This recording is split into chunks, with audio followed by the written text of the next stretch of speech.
Hello, everyone. Hi, everyone. We're going to give a few minutes for those to join us.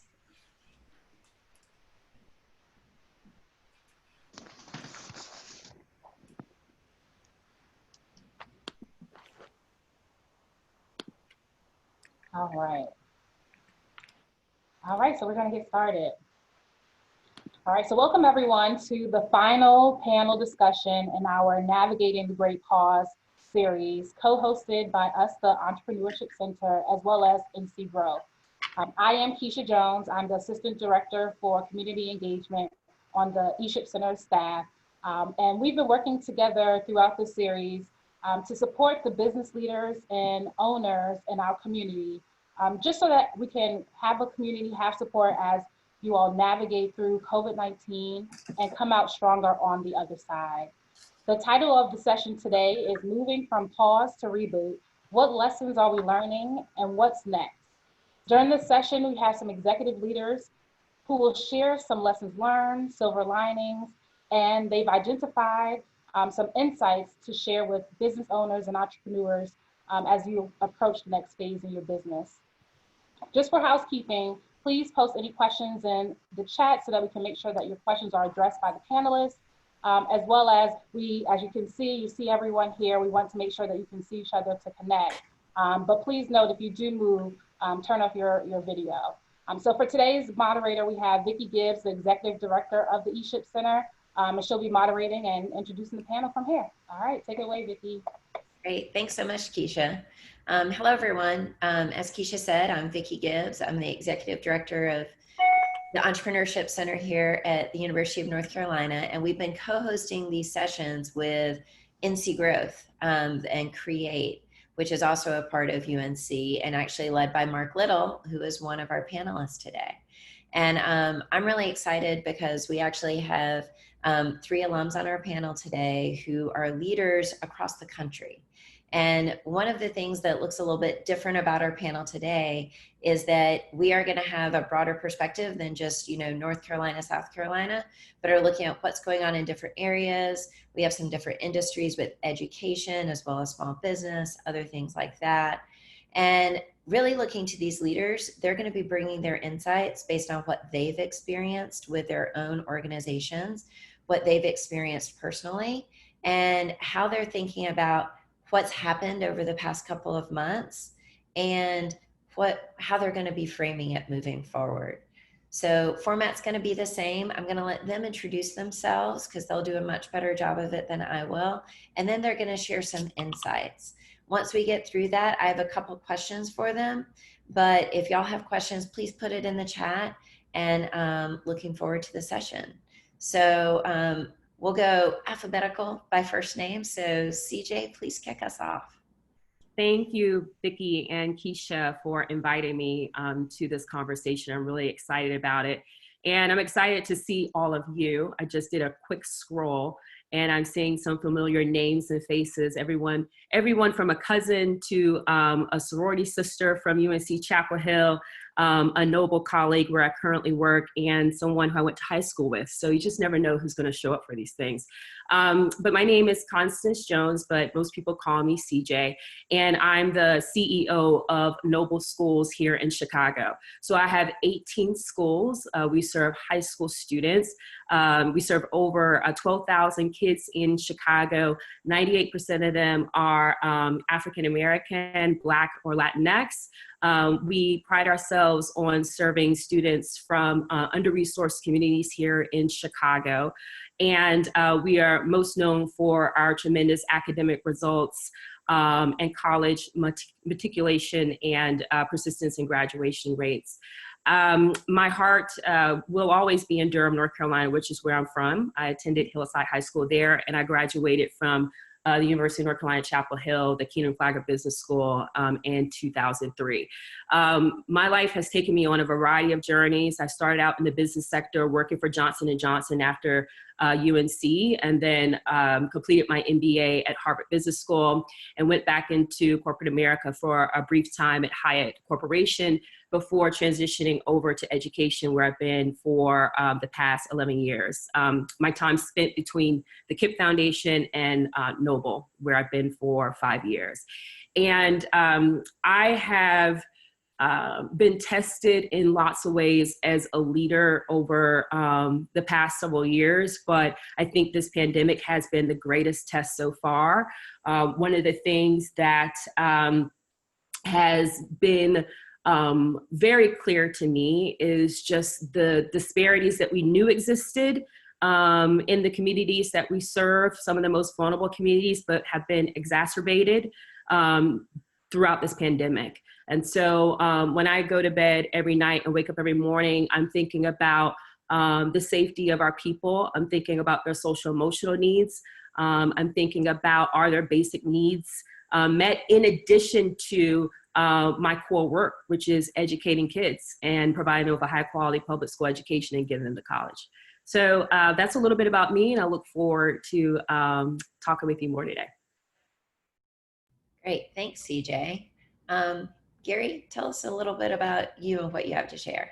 Okay. I generally try to skip over talking about sort of my own specialty, and that's why I've ended up talking about my wife's business so much in the last few weeks. But I'll give one quick update on her, and then I'll go a little bit more in depth in what I do, just because I think it's important for context today.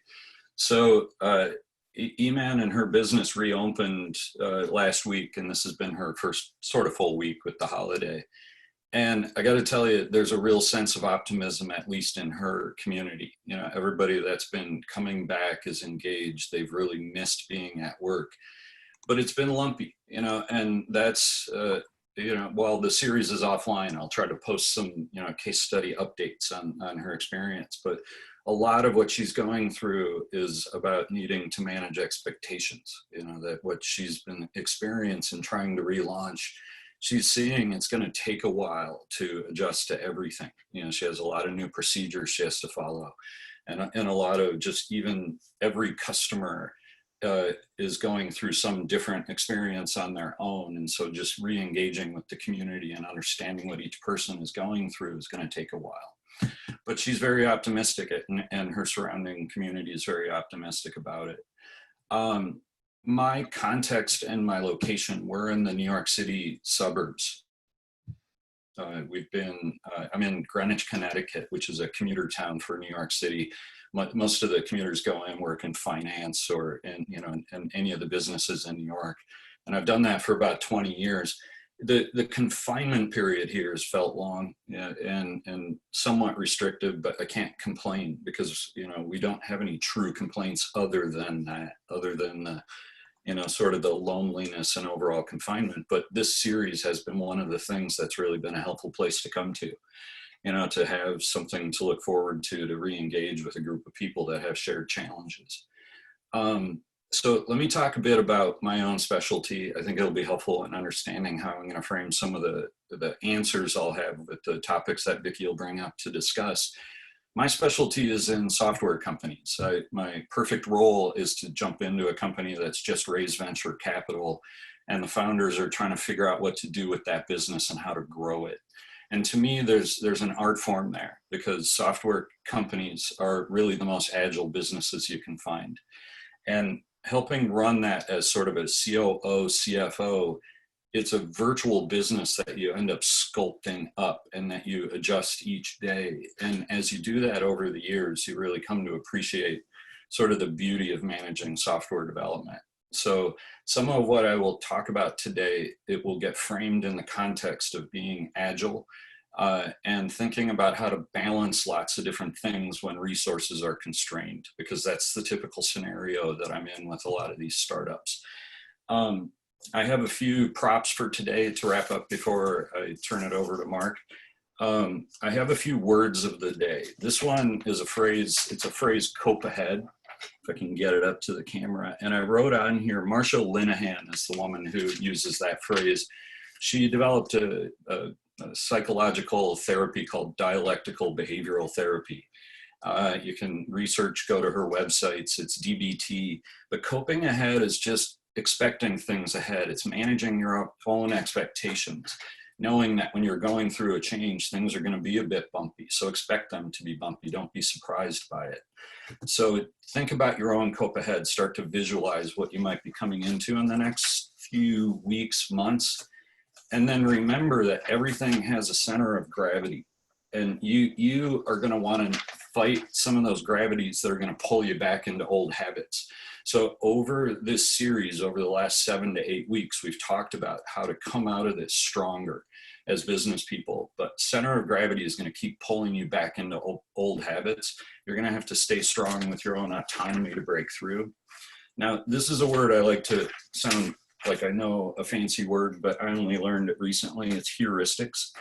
This is, just remember the concept. It's really about learning and adapting constantly and experimenting constantly. And this is what we're all going to have to do with ourselves, our businesses each day, until things start to stabilize a little bit more. And the last point is have your radar on. You know, be a high sensing person these days. Be sensitive to the people around you. Be sensitive to each person, knowing that they're coming through this with their own individual experience that can be anywhere from despair to not so bad, you know, and you really don't know until you really engage the person. So those are my main points for today, and I'll turn it to Mark. Yep, thanks, Gary. Mark, introduce yourself and share some of your thoughts. Sure. Thank you, Vicki and Keisha, for having me. As Vicki said, my team has been partnering with Entrepreneurship Center over these past few weeks. And it's great to see, I also scrolled through the names, great to see some people that I think probably found their way here through our list and some of the webinars that we've been hosting. We definitely have been fortunate to have people that are connected with Entrepreneurship Center. My current role here at UNC is Executive Director of Create.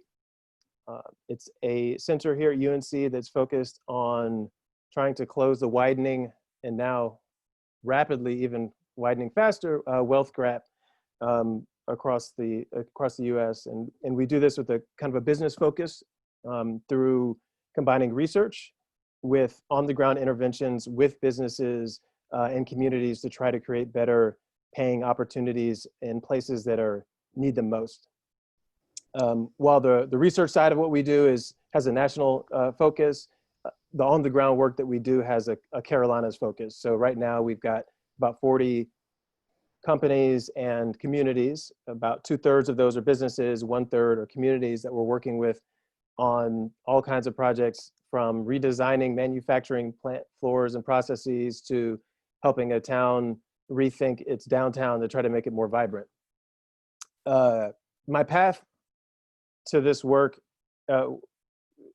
is one of those things where if you go backwards, I can make it sound like it makes sense, but going forwards, it didn't at all.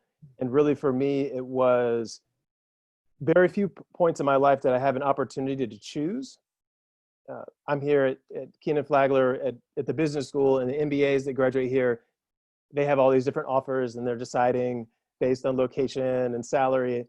And I've been fortunate to always have one good choice that has taken me to China. It's taken me to working in DC on the Hill as a staffer. It's taken me to Duke University to work, and it's taken me here. I will say that one of those things along that pathway was a failed business. A friend of mine and I tried to start something. This is after I left the Hill, and it's actually what got me started working at UNC. I grew up in Chapel Hill, so I came back to Chapel Hills, living my parents' house, working with a buddy of mine who was in Houston. We were trying to get off the ground an energy company that was going to be based in West Africa, actually. And I was working remotely on that and got pulled into the Institute and really just had an opportunity to grow a team, and really proud of the work that we have been able to do these past almost 10 years that I've been here.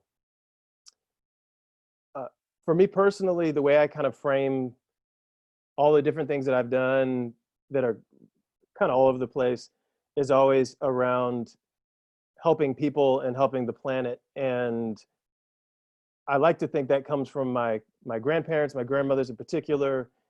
My family's from North and South Carolina, from Low Country, South Carolina, from Eastern North Carolina. I grew up in Chapel Hill, but that part of both states is kind of core to who I am. And I carry them with me in all the work that I try to do. So I'm looking forward to the conversation today. I'll just say for me, one of the things that is very difficult is not the right word, but I just notice it, is the discrepancy between my home life and all the things that are happening. I have 3 little kids, so from one perspective, the home life is a little crazy, but from another, it's not at all. It's very peaceful, meals together, just wonderful family time while working. But externally, there's, so many things are going on, and I'm connected to those things primarily through work and through extended family.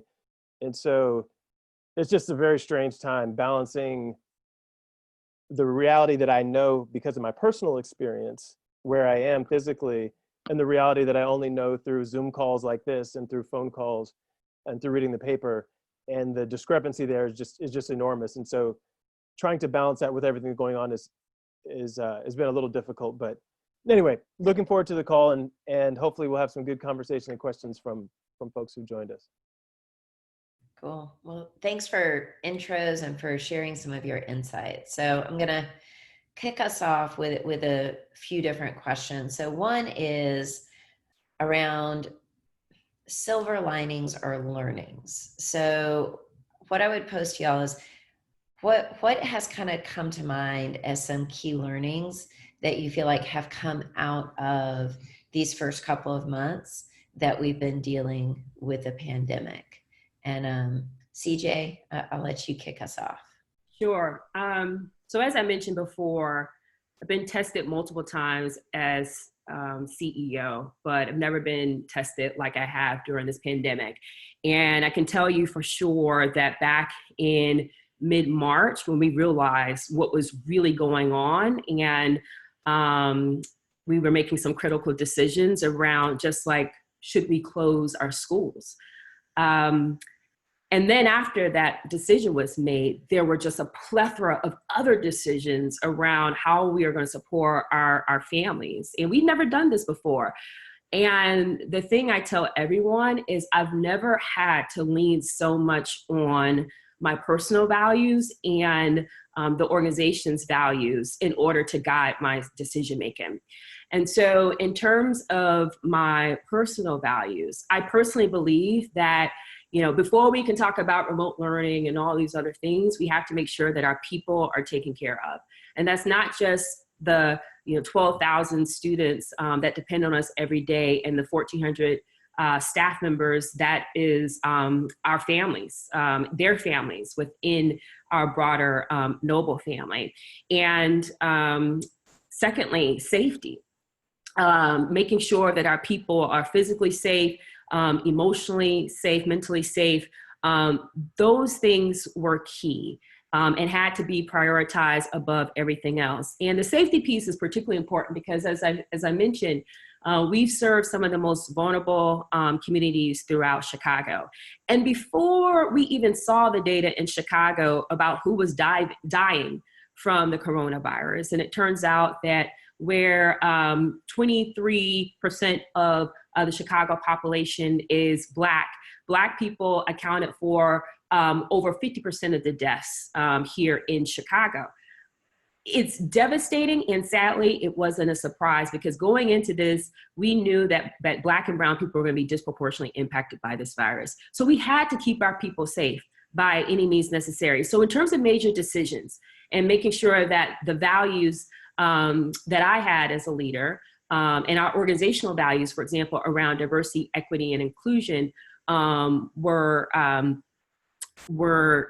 paramount. And like when we were deciding whether we were going to do food distribution sites, it was a relatively easy decision because we knew that we had to provide the basic needs for our people because they were going to need our support more than ever before. When we decided like we need to provide Chromebooks for every single student, and we're going to provide those Chromebooks to them free of charge. It wasn't they're going to come to the schools and pick up the Chromebooks, because that means they have to get on crowded buses and trains and expose themselves possibly to the virus. We actually went through the act of direct shipping Chromebooks to every single student that needed one. We called all our students and we asked them about their technology needs, and we had to be very intentional about the questions. For example, some students would be like, I have a computer, but they ended up only having one computer with 4 or 5 siblings sharing that one computer. So in those cases, we shipped our kids directly a Chromebook so that they could stay at home and hopefully be safe and have the tools they needed. So the people and safety, making sure that basic human needs are taken care of, and then also making sure that their technology needs are taken care of. And I should also mention that we raised philanthropic funds to provide other supports for our families. And so to date, we've given now over $150,000 in hardship support to our families, and we supported over 100 families and rising. And it's sad. It's everything from support with rent, it's support with funeral costs for families who have died from COVID-19, it's support for food, it's support for utilities. And so the values, being clear on your values, is so important to drive your decision making, particularly in a time you have to make decisions so quickly and with a deep lack of information like we've never seen before. Great point, CJ. Gary, what are some of your lessons learned? I want to make sure I was off mute there. Thank you. I want to add on to and tag on to a point that CJ just made about values. And this was a point that Eman, my wife, made last night, that is saying that it was more about priorities. She feels like she's approaching the relaunch of her business with a new set of priorities that are more aligned with her values. And this goes back to what I said earlier about center of gravity. There's so many procedures and processes that got ingrained over the 20 years of her business that just locked her into doing things ways that just didn't even make sense. But by reprioritizing, starting with health and things like family time and rebuilding those back into the schedule, that's been really important. And I love seeing her take that on in her frame of mind, as a new type of entrepreneur. Personally, I've learned a lot about myself.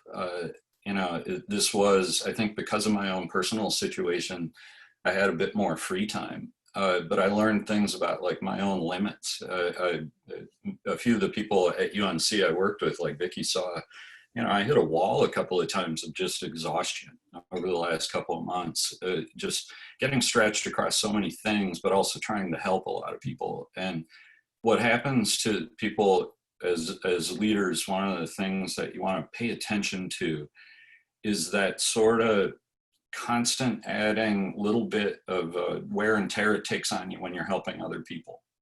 It's a great thing to do, but if you do it constantly for months, it will exhaust you. So just without you sometimes even realizing it.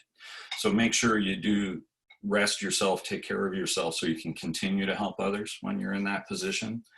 I've learned a lot about other people generally. I think this brought out both the best and worst of people in many situations. But overall, I've seen more good than bad. The bad can be atrocious at times when people are under a lot of stress, but overall, the majority of the people I end up interacting with are asking how you're doing first. They're asking if they can help. It's an overall positive response that I see, and it's including the other regions I interact with, especially more outside of this region. When I interact with people in North Carolina, that's what I see. And the last thing, this is sort of an odd point to make, but the way it'll get phrased, I've really isolated how we think so much about transactional thinking, meaning often when we're in a job and someone asks us in our role at that job to do something that's maybe not our approved or defined role, we have to ask for approval to do it because it may be out of our ordinary objective, strategy, revenue stream. And everybody kind of dropped that these days and said, all right, just how can I help?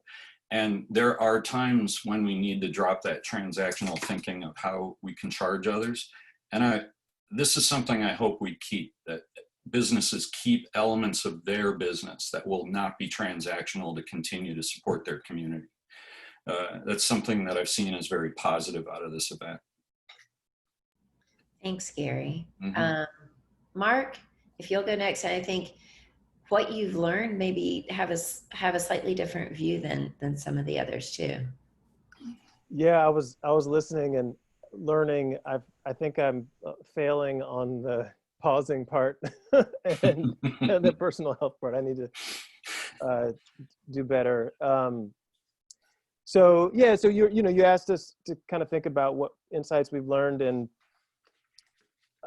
there are three big buckets of things that came to mind when I was thinking through this. And one is, seeing the opportunity through disaster, and really those words, opportunity, is not really the word I want to use there.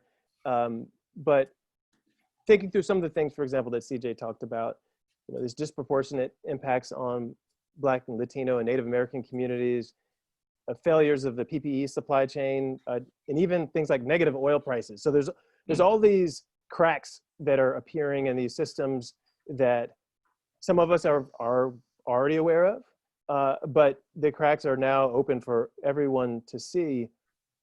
And the way I view that is, everyone in this moment, everyone is seeing something, and it can pass and people can forget about it or no longer see it, or people can address it and think about what can be done. And some of the areas that I've been trying to push folks across our campus here are to think about, what does a year, 5 years look like, right? This may seem a non sequitur, but North Carolina gets hurricanes. We get hurricanes every couple of years. Some of the communities that we work with get devastated by hurricanes. Princeville, North Carolina is a small town in eastern North Carolina that we've worked with on some economic development projects. Happens to be the first town founded by freed slaves in the United States. And we started working with them a few years ago, and then Hurricane Matthew hit. And they're still recovering from Hurricane Matthew. Hurricane Matthew is a devastating natural phenomenon that, if you don't have wealth and resources, can put you off kilter for the rest of your life. And here we have a similar event that is on a massive scale. And I guess what my hope is that because it's on such a massive scale, that enough people could potentially be paying attention that we can rebuild differently. Instead of rebuilding our houses in the floodplain, we can think about rebuilding them in more resilient ways, putting them on stilts, thinking about where people can survive and thrive in different ways. Just going back to the hurricane analogy. So that's one thing, thinking about what are these problems that this disaster has revealed, and how can we address them, knowing that these are things that have been impacting people even before this disaster. The second one is a little different. It's how to heal, learning how to heal from nature. And so I mentioned earlier that my life, kind of work life now, is very insular with my family, and we're very fortunate to live close to a small old growth forest in the middle of Chapel Hill, Battle Creek Park, for those of you who are familiar. And every day I go into the park with my kids. I have this ridiculous headset on and take Zoom calls in the middle of the forest. And every day I'm noticing the trees growing. I started identifying some trees, all these. And I saw a groundhog on Franklin Street. Nature is revealing itself in powerful ways, and it's healing itself. And I think for a lot of us who pay attention to some of these things, we can be very negative about humans' impact on the environment. But the planet is a lot bigger than all of us. Actually, as we see, because of COVID-19, as this little teeny virus that's having such an impact on humans. But I think that in this pausing time, this goes back, is connected to something Gary is talking about, we have an opportunity to heal in this pause if we actually take a time to pause. And I think nature has a there's a lot of lessons to learn from what's happening with just the natural world if we take a moment to look at it. And then lastly, the power of people, and this has also come up in both CJ and Gary's comments, how local communities are responding to what's happening is phenomenal. There is a lot of, shall we say, commotion, I don't know if that's the right word, on the federal level, and different states are approaching it very differently from each other.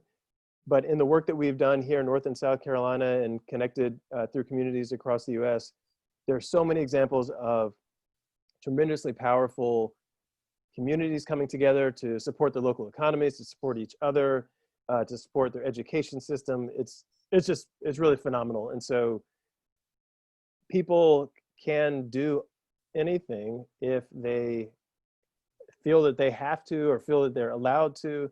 And again, this has provided that space, I think, for people who, to Gary's point, wasn't necessarily in their job description, but they've now been given license to show what all of their talents are. And observing this and partnering with people who are doing amazing things has been very powerful and important for our team to know that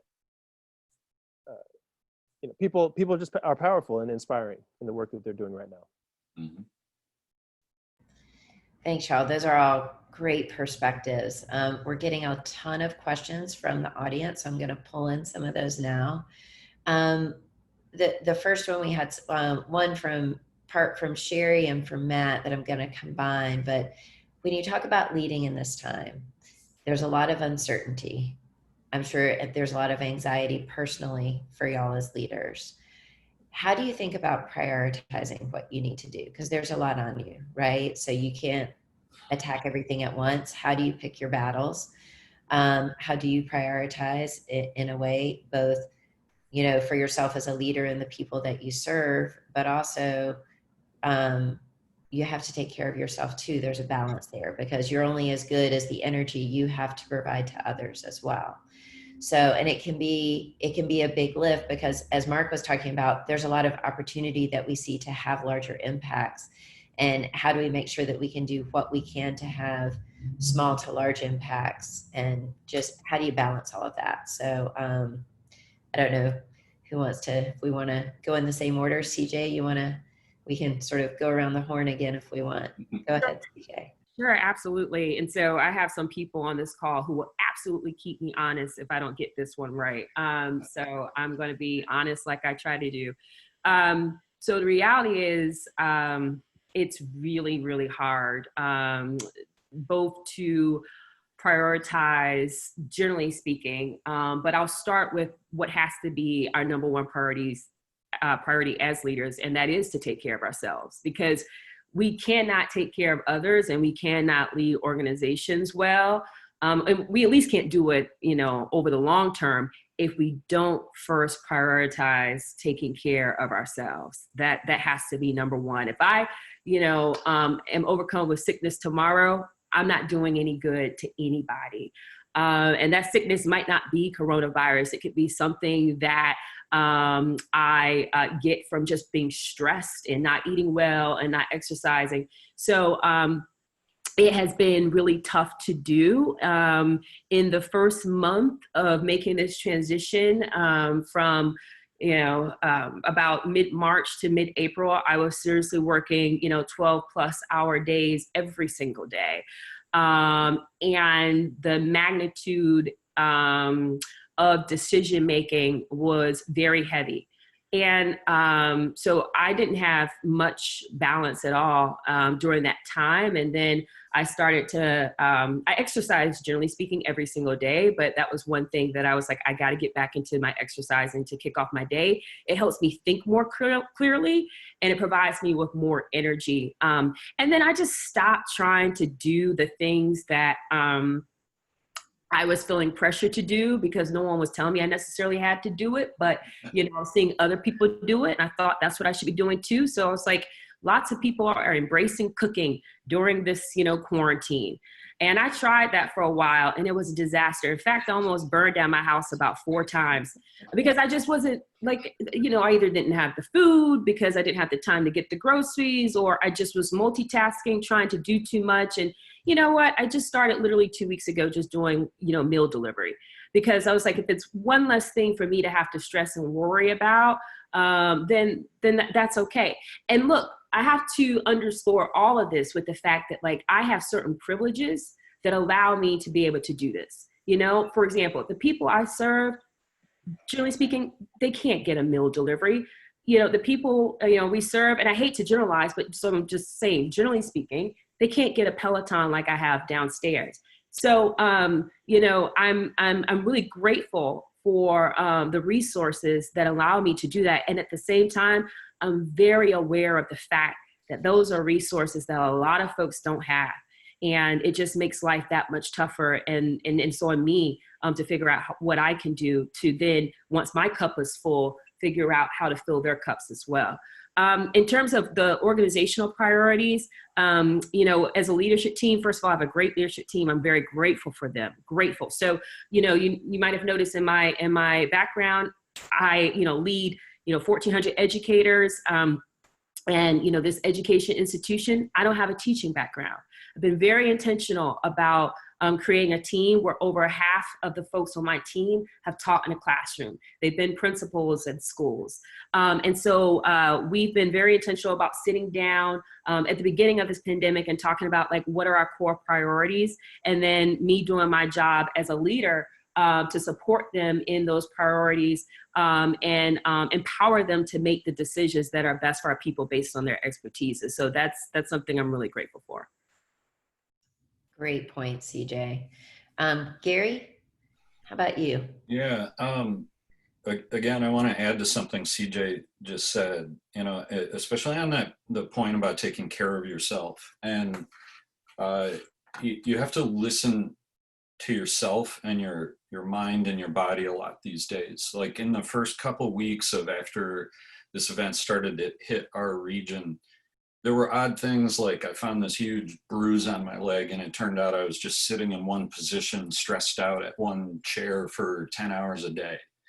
And what you got to listen and notice those things to know that you're putting yourself through more than maybe you even realize. But also, this is the next level to really challenge yourself to think about is be aware of the different types of thinking you have to do. So like Constance was just talking about the number of high-level decisions she had to run through in the first few weeks or month or so. And our brains, think of here's the best analogy I can think of, because I bet a lot of you have watched The Last Dance with Michael Jordan, but you all at least know his story of leaving basketball, going to baseball, then coming back to basketball. And when he's being interviewed and talking to his personal trainer, the biggest challenge was retraining all of his muscles for the 2 different sports. And so we all kind of had to retrain ourselves to manage things while it was all paused and on hold. And we have to go through a bit of that same kind of retraining again. Be conscious of how much time you're going to be spending each day, each week with the more exhaustive levels of high level thinking, and spread those out if you can. Don't have 3 straight days of 14 hours a day doing that if you can break it up. Start to be conscious of how to approach things. And then the very tactical way to approach uncertainty, it's what we do anytime we get, in my profession, when we get thrown into any unstructured situation. So in my old investment banking days, if I was assigned to do some kind of restructuring that would involve spinning off a business and merging it with another one, there's no plan for that. You have to go in, assess the situation, and build what I call a plan to get to a plan. And you'll want to do a decent amount of that over the next couple of months. And you do I recommend doing what I call Agile Planning, which is plan for as long of a period that you feel comfortable with, that you can assign decently high probability percentages to. So I know personally I'm having trouble seeing what's going to be happening at the end of the summer, as an example, as You know, as the virus is at a different state, I don't know what it's going to be, but if I were trying to build any kind of forecast, I just don't have much clarity. But I think I can forecast the next month, you know, and that's where I would start. And so I would just say, okay, I really need to know who's available for what and when, and plan out the next 2 to 3 weeks, and then build in time to replan. And that's what's different about this kind of a planning cycle. It's not built around calendars. It's just built around available information and constant situation assessment. And that's probably the most important thing that you can do, because you're going to have to constantly balance limited resources. So at the end of the next 2 to 3 week period, you might realize cash is a little bit tighter than you even planned, but you have new information about what your vendors need and what your customers need. So you just redo the whole equation at that point. But you need to build really simple models to do that. So that's my recommendation on a tactical way to approach it. Cool. Thanks, Gary. Yeah. Mark, how about you with anxiety, uncertainty? How do you prioritize as a leader? Yeah. So I normally don't like talking about myself at all. So I'm going to start by talking about how other people prioritize things, and then I'll get into the personal stuff. So as I mentioned, we work with businesses across North and South Carolina, and it's been really fascinating to see how some of them are shifting and how they're changing their priorities. And so I'll give 2 examples. One is a company in Burlington, North Carolina that builds and refurbishes commercial electric systems, so for hospitals and schools and things like that. And they supply and distribute across the US. Their demand for their product has increased during this time. They've gotten a lot of contracts from the federal government, but they've had to think about how to just completely rethink how do they work.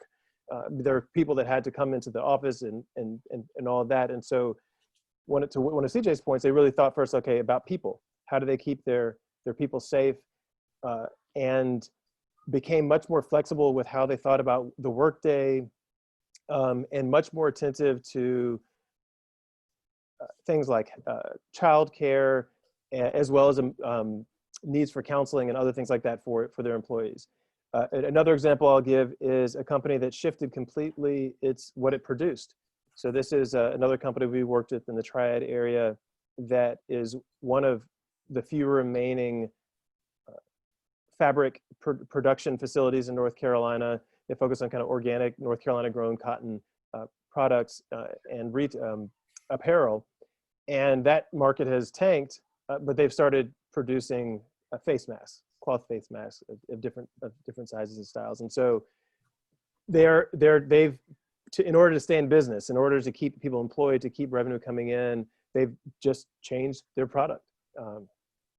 So for me personally, this has been a little difficult time for me about prioritizing. And so what I've really had to do is ask my team for feedback and pay attention to my family for feedback on what's too much and what needs to stop and all that kind of thing. And part of the reason for this is, up into this crisis, what my team does is part of what we do is we work with communities and businesses to try to help them grow. And because of what's happening, kind of what we do, there's a huge demand for it right now. And particularly on the community side, there's communities that they're really trying to figure out how do they keep their local economy afloat, and so it doesn't fall apart completely. And so from my perspective, I'm like, oh man, this is like, we're already at full capacity, but this is game time. Like we are in need. Like this is the time we need to be doing things. We need to be applying for more grants. We need to be doing more work. We need to be pushing the university to be doing more. We need to, et cetera, all this stuff. And I noticed, kind of early on that it was starting to cause a problem with some folks on our team. And so what I've started to shift is really, before I say yes to anything that ultimately is going to filter down to the whole team in terms of workload and all that kind of stuff, is asking folks, what we should be prioritizing, where we should be working, how we can do things in ways that don't stress our current team out more than they already are. On the family side, I don't know who, some of you have kids at home, some of you don't. It's a kind of a crazy time trying to do all these things. And I've had to let go of some ideas about what I thought this was going to work like in terms of what my kids were going to be doing, which is basically whatever they want at this point. And not whatever they want, but so letting go of certain things, realizing that this can be a special time that they remember and think back on, you know, even fondly again for this kind of how our family thinks about it. And I think the only last point I'll throw in there is for the personal care about exercise and sleep and these pieces, I think people should know themselves, and everyone is different. And what I mean is something that I've realized that I do in terms of self-care are things that I don't call that, but just noticing that you do them and figuring out when in the day they can be done is something for me that has been helpful. I was already cooking, CJ, so I've just been I've been cooking more. But again, it's been great. And I'll say that this, as ridiculous as this thing looks, this has been such a great purchase for me because it's allowed me to use my hands and do things like cook while I'm engaging and doing work and thinking about when that works and when maybe it doesn't work. Like if I'm trying to work nearby with my kids, like, you know, I can't be on a call at the same time. But when it can work, it can be really powerful in its ways. Thinking about how you can take care of yourself and do your work and use the flexibility of this time to really understand how your body works. And you can't do everything, but you can do quite a bit and still take care of yourself. Hey, Vicki, there's a quick point I want to add on to that. If you don't mind, I'll get it. It'll be less than a minute. Both Mark and CJ made comments about sort of knowing yourself. And I want to add to that in terms of really know your own psychological profile. If you're old enough like me, you've probably taken some kind of Myers-Briggs test or something like that along the way. But there's a lot of good, simpler, free online versions. There's one I like called 16 Personalities. I think it's 16personalities.org. And what I mean is, like, we all have sort of a default sort of psychological profile that we operate with, but we also have one that we shift into when we're under stress. Helps to know both of those, but also it helps to understand in terms of some of the unique needs your own business might have coming up. Maybe a CEO who's designed to be that leader to build a sales organization isn't exactly the right person to be creating a calm environment initially. And that CEO needs to lean on the other person in their organization that has that right psychological profile to be that leader. So this is an important time, if you're a CEO, any kind of leader, to really know what you're good at. Know what you might get pulled into inadvertently or unintentionally through the stress, which profile you might get pulled into. And then just understand the people around you in the same way. It'll just kind of help things operate a little more effectively. Sorry, that was more than a minute, but I thought it was important. That's okay. That's okay. Well, I think it sort of hits a point that all of y'all hit on. All of y'all are great leaders. You talk about being in touch with your team. You talk about prioritization. You talk about self-care and self-awareness. And I think that's a really important point because you can't be an effective leader of others unless you can properly lead yourself. And so that's just something for all of us to keep in mind, because I think this time we're actually talking about it in our team meeting earlier. We feel like Mark, where it's like there's a bunch of stuff that we piled on, and that's me. I've said yes to stuff, so my team may need to talk to your team, Mark, and have an intervention, I guess. But one of the things is, you know, at some point we have to say no to stuff or shed stuff or figure out how we're gonna do, because you can't do it forever. And so I think those are really good things to keep in mind. The next question I'm going to kind of pull in. This was one that Sherry said earlier, and this will kind of bring us home to because we're getting up at the top of the hour. But you know, when you think about this gravity pulling, how, you know, going back to old habits, when you think about testing and learning, how are y'all thinking about approaching those two things as you move forward? So taking those lessons learned and improving, but also how do you continue to test, knowing that we still don't know what's going to end up happening? So CJ, do you mind going first every time? You know what? Let's just bring it home. Okay. We're in a home stretch here. As I think about just the path forward and things that I've committed to doing differently just based on what I've learned. And so we have this blessing of existing here in Chicago for over 20 years at this point and having some of the best results in the city and the country for the communities we serve. And yet when we went into this pandemic, we were grossly unprepared for example, remote learning. And we had to ramp up very quickly. Again, I'm grateful for my team and the hardworking folks on the ground, our teachers and staff who made this possible. Couldn't have done it without them. But it was a key lesson learned that like we had, maintain a way of doing business for a long time because it worked, but then thinking about the next chapter, like we were not ready. And so we will be ready and we'll continue to improve on everything that we've learned with regard to remote learning in the future. But I also think outside of where we are today and where our students are today and the ultimate goal of providing them with a life of opportunity.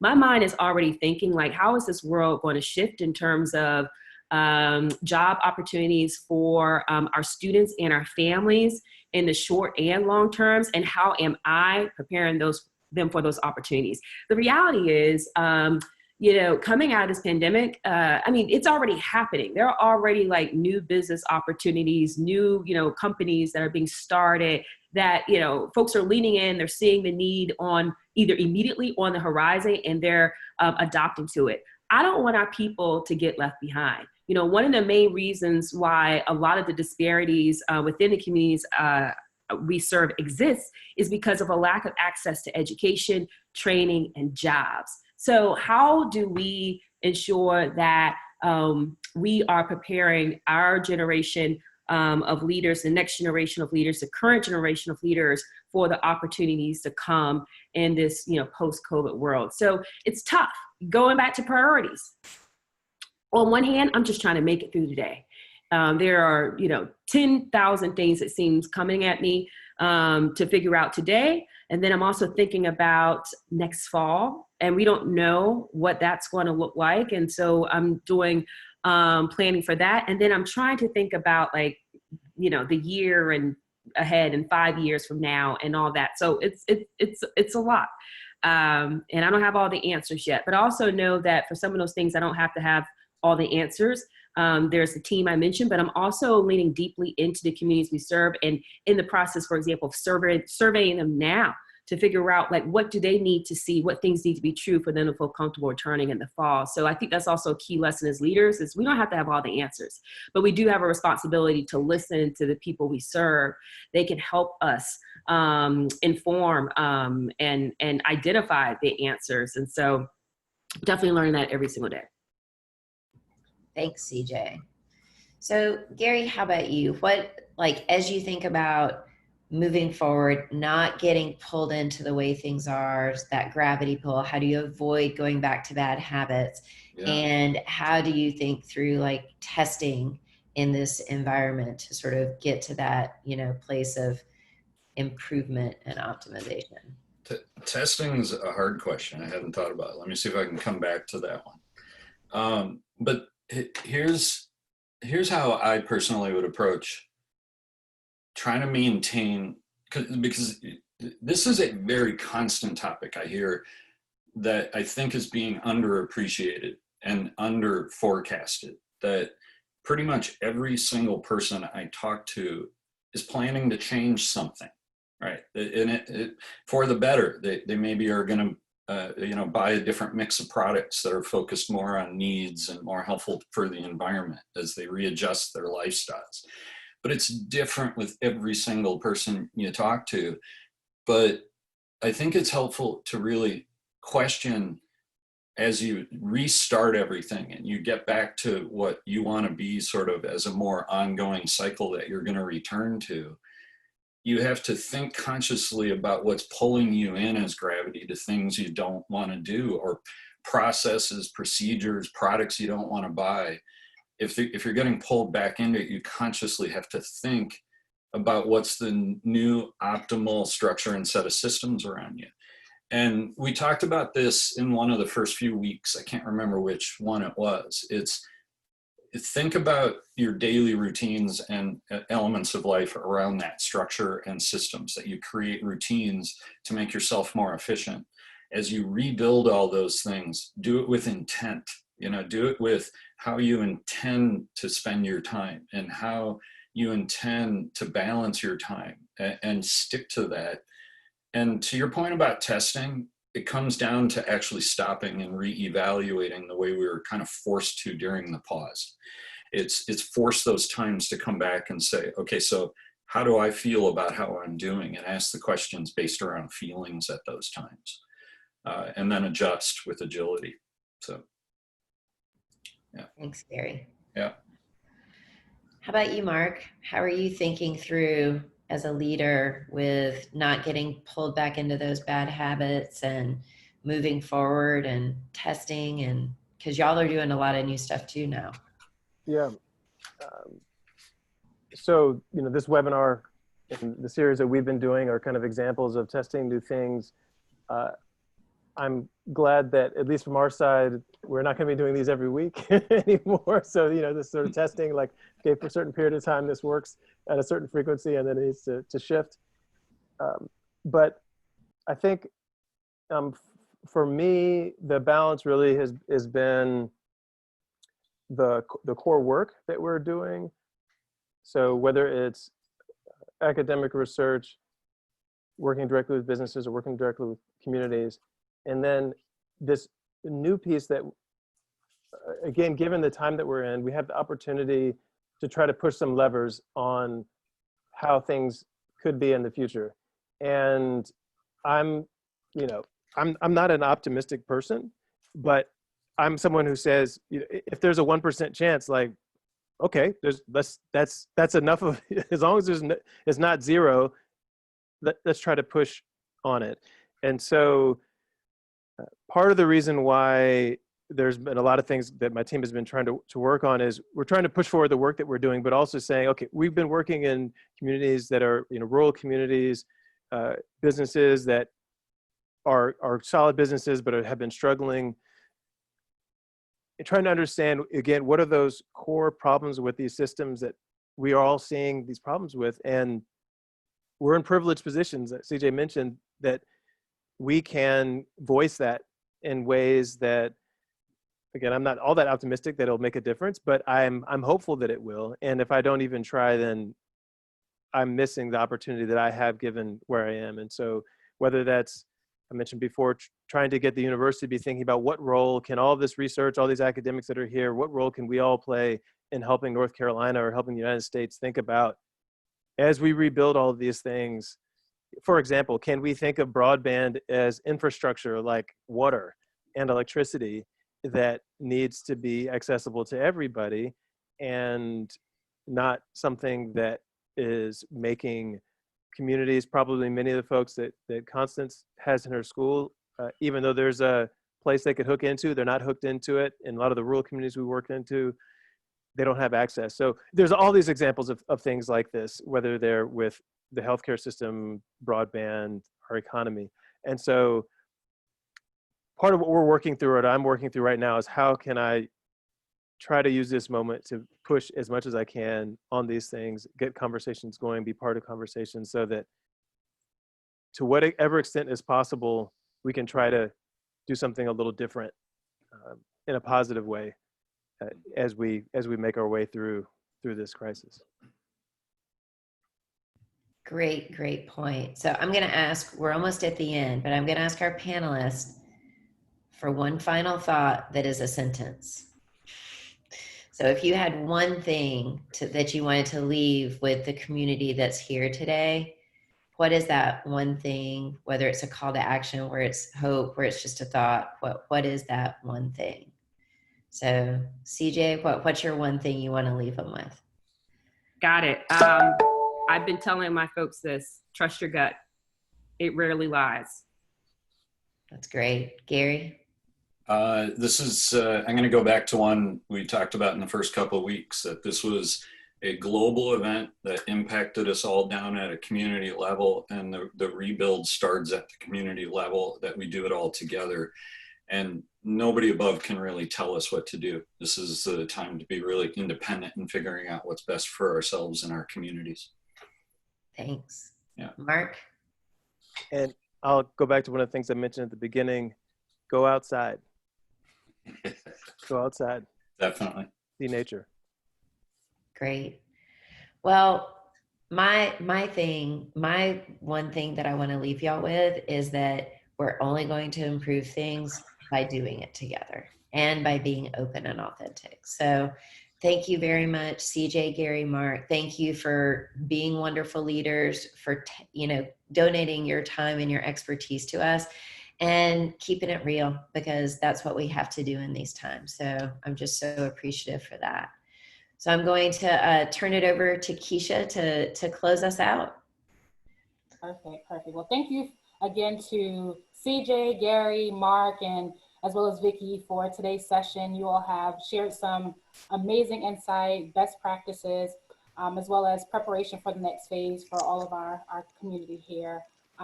As you all mentioned, we will be shifting from weekly sessions to beginning June 11th. We'll start with a session with investors, finance, funding when it comes to business support.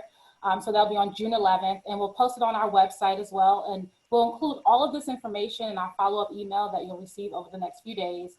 But do know we want to continue this conversation between that time as well. So do know that we have a community that we're creating via Slack, partner with Parade. So you'll have that invitation as well in an email. But we want to make a space and place for you all to connect with each other, authentic conversations as a community, and even having one-to-one connections to make sure you have a partner in this process. So again, we are so grateful for you all joining us every week since April 9th.